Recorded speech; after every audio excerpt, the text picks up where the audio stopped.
Vote প্রচার শুরু করেছেন রানাঘাট উত্তর পশ্চিম বিধানসভার বিজেপি প্রার্থী তথা প্রাক্তন বিধায়ক পার্থসারথী চট্টোপাধ্যায়। এদিন নদিয়ার শান্তিপুর ফুলিয়াতে হনুমান মন্দিরে পুজো দিয়ে জয় শ্রীরামের স্লোগান নিয়ে তিনি শুরু করলেন তার ভোট প্রচার। শুধু তাই নয়, জনসংযোগ, সাধারণ মানুষদের সঙ্গে করজোরে ভোট ভিক্ষা চাইলেন। অপরদিকে হ্যান্ডশেক থেকে শুরু করে আলিঙ্গন সব কিছুই ধরা পড়ল পার্থসারথী চট্টোপাধ্যায়ের এই ভোট প্রচারে বা জনসংযোগ কর্মসূচিতে। তবে আগামীতে তিনি জানাচ্ছেন বিরোধীরা তো থাকবেই, আনকন্টেস্টেডভাবে তিনি লড়াই করতে চান না।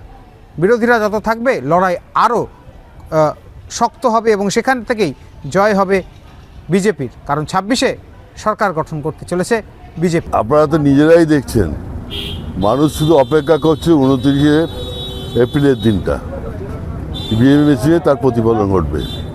মানুষ চাইছে পরিবর্তন, শুধু আমার বিধানসভা কেন্দ্র নয়, সারা রাজ্যে এবার পরিবর্তন হবে, সরকার আমরা করব।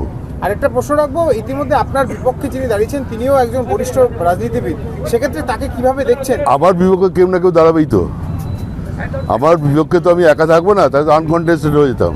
কেউ না কেউ দাঁড়াবে, ওটা ম্যাটার করে না। ম্যাটার করছে মানুষ কি চাইবে, তার উপর ডিপেন্ড করছে।